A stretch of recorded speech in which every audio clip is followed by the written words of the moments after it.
दोस्तों, किसी ज़िंदगी का इस दुनिया में आना सच में कमाल का जादू होता है। बेशक आपके दिमाग में किसी के जन्म की अलग ही छवि बन जाती है।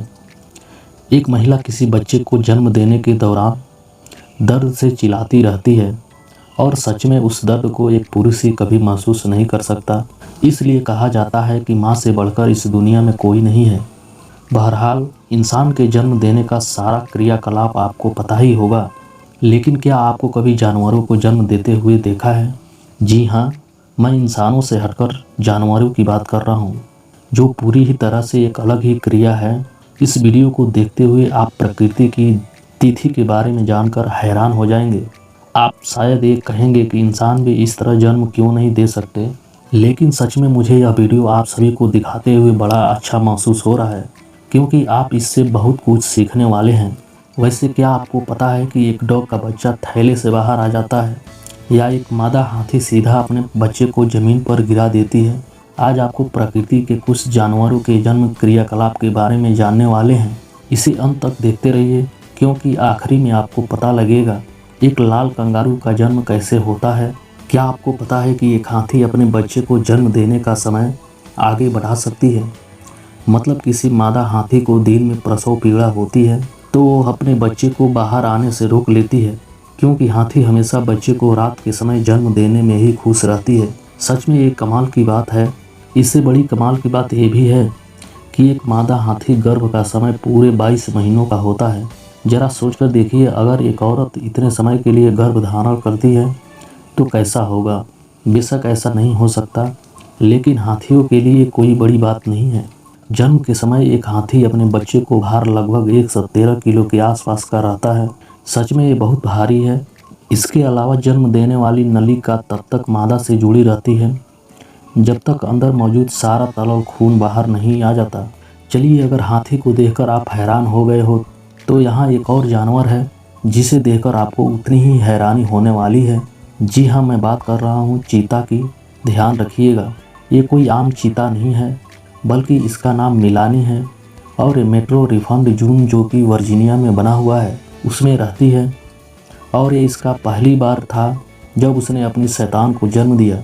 इस बात में कोई शक नहीं है कि चीता बहुत ही सेंसिटिव जानवर होते हैं। इसी वजह से उनके लिए जन्म देने का समय किसी सज़ा से कम नहीं होता। कई घंटे अकेले रहने के बाद उसने अपने पहले बच्चे को जन्म दिया। अपने पहले मौके पर ही अपने 5 बच्चों को एक साथ इस दुनिया में उतारा। जो फुटेज आपने देखी ये 19 सितंबर 2014 की है। सच में एक कमाल की बात है। एक डॉल्फिन अपने बच्चे को जन्म देते हुए देखना सच में बहुत दुर्लभ घटना मानी जाती है। अगर आपको लग रहा है कि वो पानी में चलते हुए बच्चे को जन्म दे देती होगी तो यकीन मानिए आप गलत हैं, बल्कि यह तो एक लंबा क्रियाकलाप है। इस वजह से डॉल्फिन को धैर्य रखने के मामले में उच्च स्थान प्राप्त है। हवाई के डॉल्फिन अनुसंधान केंद्र में है। डॉल्फिन अपने बच्चे को जन्म दे रही है और अब जरा देखिए ये कैसे खुद कसकर मोड़ लेती है। ये इनका बच्चे को बाहर निकालने के लिए लगने वाले जोर लगाने का तरीका है। अच्छी बात है कि पानी के अंदर जन्म देना आसान काम होता है। शुरुआत में ऐसा लगता है कि जैसे डॉल्फिन की एक और पूंछ आ गई हो। लेकिन मुझे भी सबसे ज़्यादा हैरानी तब हुई जब मुझे पता लगा कि जैसे ही बच्चा बाहर आ जाता है वो तुरंत ही अपनी माँ के साथ तैरना शुरू कर देता है, जैसे वो अंदर से तैरना सीख कर आया हो। और वो ऐसे तैरता है जैसे पता नहीं कितने सालों से ये ऐसे तैर रहा हो। एक राइनासोरस एक बच्चे को जन्म दे रही है। ये घटना बिल्कुल भी आम नहीं है। राइनासोरस के गर्भ का समय पूरे 18 महीनों का होता है और ये 2.5 सालों के अंतराल के बाद ही दूसरे बच्चे को जन्म दे सकती है।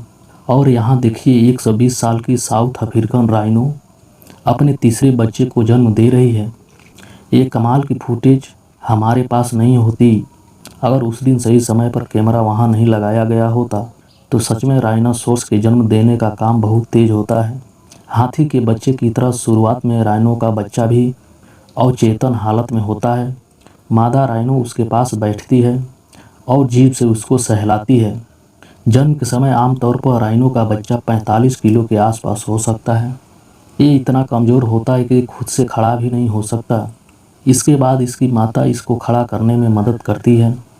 अब यह एक कमाल का दृश्य होने वाला है जब आप एक लाल कंगारू का जन्म होते देखने वाले हैं। क्या आप देखना चाहते हैं कि एक बहुत छोटा सा जानवर अपनी माता के थैले से कैसे बाहर आता है।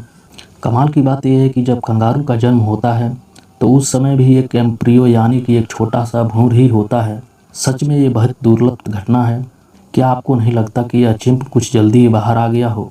इस काम में ना ही मादा को दर्द होता है, बल्कि उसे पता भी नहीं चलता कि उसका बच्चा रेंगते हुए बाहर भी कैसे आ चुका है।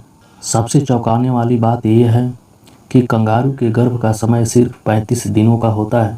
मुझे नहीं लगता कि इस दुनिया में कंगारू से बढ़िया और बिना दर्द के कोई जीव जन्म ले सकता हो। बेबी कंगारू बिल्कुल भी मैच्योर नहीं होता और उसका भार सिर्फ 1 ग्राम के आसपास ही होता है। थैले से बाहर आने के बाद ये बच्चा रेंगते हुए मादा के किसी भी टिट्स पर जाकर खुद को जोड़ लेता है और ये वहीं पर कई हफ्ते व्यतीत करता है।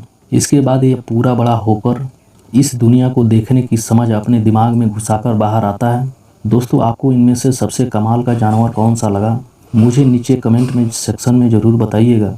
ऐसे ही इंटरेस्टिंग वीडियो देखने के लिए चैनल को सब्सक्राइब करिएगा। मिलते हैं अगले वीडियो में, तब तक के लिए नमस्कार, धन्यवाद।